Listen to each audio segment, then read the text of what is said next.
Welcome to Wrestlemania. Ooh, yeah! I am the game! Woo! Yes! I will give you a show like you have never, ever seen before. Why? Because I the best there is, the best there was, and the best that there ever will be. You will rest in peace. And what you're gonna do when the whole world falls? I mean, destroy and that's you. the bottom line, 'cause Stone Cold says it.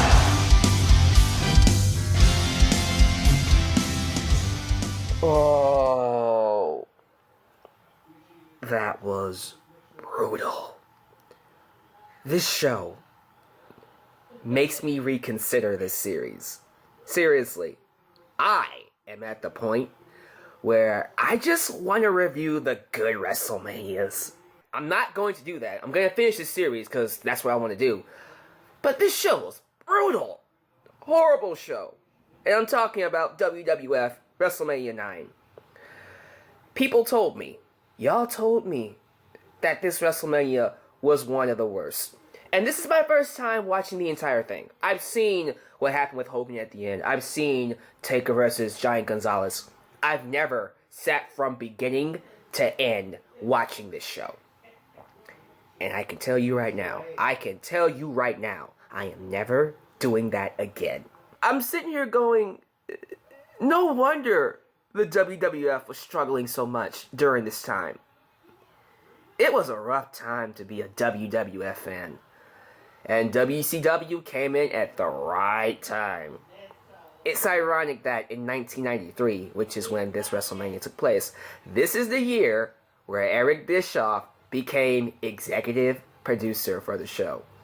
It's not too long after this, the Monday Night Wars start. I think we have maybe a year or two before that actually happens, but get ready because it's not going to get any better for WWF anytime soon. Now, next year is WrestleMania 10, and I've heard that's a good WrestleMania. We will see. But I gotta talk about this show. Let's get it over with. Couple of details. This is the first WrestleMania to be held outdoors. Now, going into the future, we'll have more and more WrestleManias outdoors. Caesar's Palace in Las Vegas, Nevada. That's where it is.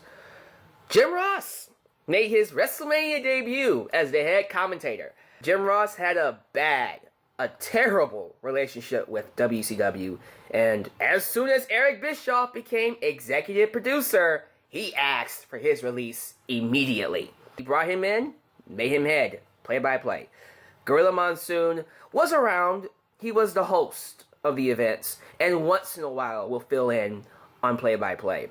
But for the most part, you saw him rarely, and most of the time you see him behind the curtains in the gorilla position, which is what he's known for because that's where he sat for most of the shows, right behind the curtains before the wrestlers went on the stage. That's why it's called the gorilla position. This is the last WrestleMania for a few people.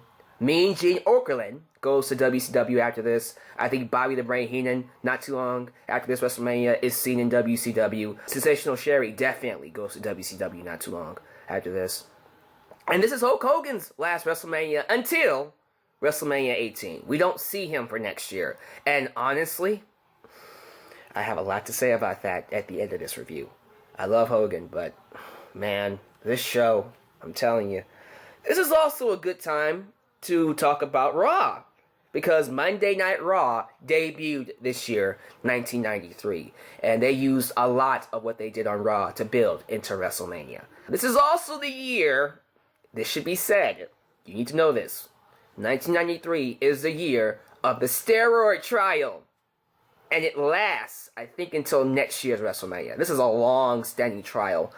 Basically, if you don't know your history, Vince McMahon is being sued because he allegedly ordered his wrestlers to use steroids in order to create that image he desired. And there were a ton of wrestlers that testified against Vince McMahon, including Hulk Hogan, who didn't testify against him that badly, but he still testified against him. You know he wins the trial. He ends up winning the trial. He beats the government. But during this time, he wasn't involved that much with the product. I think Linda McMahon took over as like the head while he was gone. This was a rough time for WWF. I gotta talk about WrestleMania 11 too. That's gonna be fun. Runtime, 2 hours and 45 minutes. It was held on April 4th, 1993 in Caesars Palace, Las Vegas, Nevada. The attendance was pretty low, 16,891. You see a pattern going on? One year it's a big crowd, the next year it's small. One year it's a big crowd, the next year it's small. Big crowd, small, big crowd, small. It's a pattern that continues a lot. I think one year it's really small. I'm not too sure what year it was, but we'll get to it eventually. Commentary, Jim Ross, Macho Man Randy Savage, oh yeah, who is also, well, he has one more year, I think, but after next year, he's basically out. He will also go to WCW. Bobby the Brain Heenan, and then we got ring announcer, Howard Finkel, or Finkus Maximus. Interviewer, Mean Gene Okerlund, and, Todd Pettengill, I think. Pettengill. Let's go with that. Todd P is now the interviewer, and he's just as annoying as Sean Mooney. I don't like him. So let's get into the first match here. First match was Shawn Michaels, HBK, with Luna Vachon, taking on Tatanka with Sensational Sherry for the WWF Intercontinental Championship. It should be noted that Marty Jannetty was currently in a feud with Shawn around this time. Unfortunately, Jannetty was going through a lot of drug problems, alcohol and drug problems. Last year even, they were supposed to have a match at WrestleMania 8, if I'm not mistaken, but he got put on house arrest. They did a match at Royal Rumble this year, and they were supposed to do another match here at WrestleMania, I think, but he got, again, put on leave. I think they released him even. But basically, he couldn't handle it. They released him, and they put Tatanka up against Shawn Michaels. It's sad knowing that they had such an iconic breakup. One of the best breakups in history. Marty Jannetty could not get his act together. And that sucks. Like I said, WrestleMania, was it 7? I think it was 7. They both had potential to be legit players for WWF. But Jannetty couldn't get his act together. Unlike Shawn Michaels, who was also going through some drug problems, but he held it together. He did. At least until WrestleMania 14. This match was okay. I'll say it was average. It wasn't anything special. Again, to me, when you have a match that opens the show, I don't think it's a good idea to have it end in DQ. That's just my opinion. I don't like matches that end in DQ, especially when they open the show. I like it to be clean, fast-paced, it gets the crowd into it, and they were off to the races. This match had a DQ finish, and it was, just kind of left me going, okay, whatever. Now, it should be said that Jannetty does come back, and he does beat Shawn for the IC Championship, only for Shawn to win it back when he gets the help of Big Daddy Cool Diesel, aka Kevin Nash, who we'll talk about definitely next year. Moving on, we got the Steiner brothers, of course, Rick Steiner and Scott Steiner, making their debut at WrestleMania, and they're taking on the Head Shrinkers, Samu and Fatu, or as you guys know him, as Rikishi, with Afa as their manager. Average match, it wasn't anything crazy. It was well worked. I love the finish. I love the last two spots. We have Rick Steiner doing a really cool counter to their double team finisher. And then Scott Steiner was known for the Frankensteiner. He did a standing Frankensteiner for his finisher. Cool with me. So far I'm thinking, okay, this WrestleMania isn't special, but it's not terrible. It's not the worst show I've ever seen. It goes downhill from here. We have Crush. Don't ask who Crush is. It's better if you don't know. But we got Crush versus Doink the Evil Clown. I like Doink. I especially like Doink the Evil Clown. This match was boring. Extremely hard to sit through. What made it cool was the ending. I did like the appearance of the second Doink, who came in from under the ring. He uses a weapon, a arm with a cast, separated arm with a cast. He hits the crush with it. Pencil 1, 2, 3. And then Bobby Heenan has a great line. What a great illusion! Next up, we got Reza Ramon, aka Scott Hall, taking on Bob Backlund. You would think that this match would kick ass. It was okay. It went, 3 minutes? And then Scott Hall, Razor Ramon beats him with a roll-up. Yeah, that was their match. It wasn't the match that you would expect from these two, trust me. Speaking of matches that are not great, far from great, we got Money Inc., a.k.a. Ted DiBiase and IRS, taking on the Mega Maniacs, a.k.a. Hulk Hogan, brother, and Brutus Beefcake, with Jimmy Hart, who is their manager. Where do I start with this? Oh, I know. This match sucked. What a bad match. Went way too long. I think it was like over 20 minutes. And it had one of the worst finishes in WrestleMania history. It was so bad. At the end, after going 20 minutes of Hogan just phoning it in, and Brutus not being all that good either, the match ends when the referee throws out the match after Jimmy Hart puts on a referee suit, gets into the ring. Brutus and Hogan are pinning both men. He does a double count, 1, 2, 3. So stupid. They get the tag belts, and then the referee reverses what was never supposed to be reversed, and then Money Inc. keep the belts. Even for a Hogan match, and yes, I know Hogan's matches are not technical classics, and they're not supposed to be. They're character matches. But even for a Hogan match, this was awful. I'll say this. The only reason I am not slapping this with an F or a D- is because the first 10 minutes, I was into it. You know, he had the $1 million dream on him. Hogan was out, put his finger up. No, sir. He came back swinging. I loved it. I was into it. But then it went on too long, and then we got that horrible finish. I'll say more about this when I get to the end. But, yeah, this match is bad. It's just a bad match. Let's go on. We had Mr. Perfect versus the narcissist, Lex Luger. Let me stop and make an apology. I think in my last review, I implied that Mr. Perfect doesn't wrestle again for WWF. I apologize for that. He does have a couple more matches after this. He wrestled Lex Luger here, and I think he wrestled Ric Flair on a Loser Leaves Raw match, which then led to Ric Flair leaving to go to WCW. So I apologize for that. But in terms of this match, again, Mr. Perfect and Lex Luger aren't a bad combination. It's just another okay match. Ugh. These finishes are killing me, man.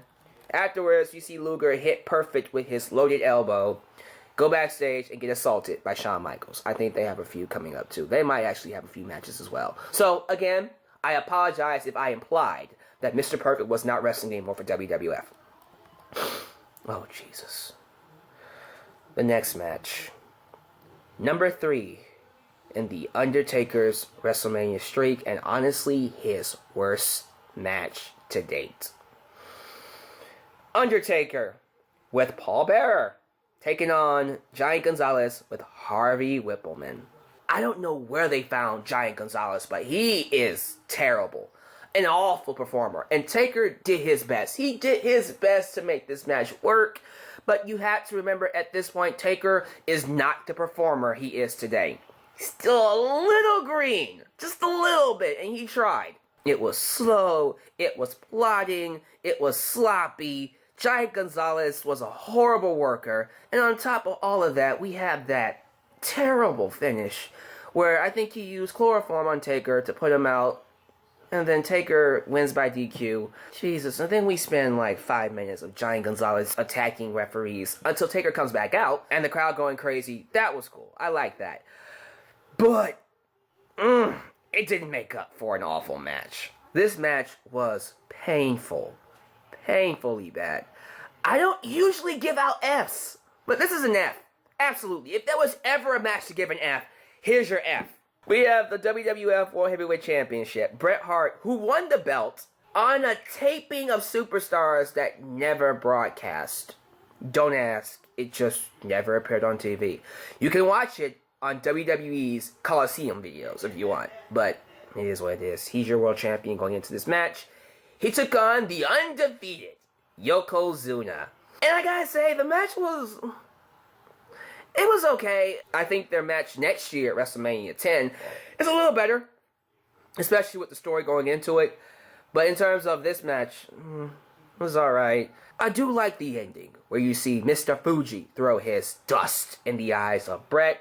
Bret gets pinned, 1, 2, 3. Yokozuna is your new WWF World Champion. And if we end it there, it would be alright. But then we get to that finish. Let's talk about it. Afterwards, we have Hulkamania brother, come out. He tries to defend Bret Hart, talking about he got screwed over. And then Mr. Fuji challenged the Hulkster to a title match. We see Bret Hart blinded saying, go, go, go. He gives the Hulkster his blessing. Hogan gets into the ring. He beats Yokozuna in 21 seconds and becomes a five-time WWF World Heavyweight Champion. And looking back on it in hindsight, it was a mistake. A huge mistake to give Hogan that belt again. Because first off, not too long afterwards, he ends up dropping the belt back to Yokozuna anyways, but then he goes to WCW. For the record, that Yokozuna and Hogan match also sucked. That was awful as well. Yeah, I don't know what Mr. McMahon was thinking. It was a bad call. Hogan's heart was not into it anymore, man. He wasn't as popular as he was before, based off of the attendance. The only reason I can see them giving the belt to Hulk Hogan and making it work is if he had a match with Bret Hart down the line. That would have been a great match to see. Absolutely. Hogan versus Bret Hart would have been amazing. But it never happened. By this point, fans were getting tired. So tired of Hulk Hogan. The act was getting old, and it was time for him to go. Now, we don't see Hogan change anything until 1996, where we got that infamous heel turn. But as much as I'm giving Hogan a hard time, I had to give him this. Anytime that man did this, the crowd went crazy. The crowd ate it up. The crowd loved them some Hulk Hogan. He knew how to make the fans love him. And I can at least give him that. I can at least sit here and tell you, Hogan was still one of the greatest of all time. But being that, this show was still horrible. And I recommend you do not watch it. And if you do, be prepared to basically put a gun in your head and go, why did I watch this? Horrible show. So far, the worst WrestleMania. Is it going to get any worse? We will see. Because I got WrestleMania 11 coming up, and I got WrestleMania 29 to review as well. So we will see which one is the worst. But thank you guys for watching this review. I'll see you next time for what should be a good WrestleMania, WrestleMania 10. If you liked the video, like, comment, and share. Subscribe. Like me on Facebook. Follow me on Twitter. Check out everything down below in the description box. And this is your boy, the Lex Man, signing off. Into Lex Man's world. Take it easy. Peace.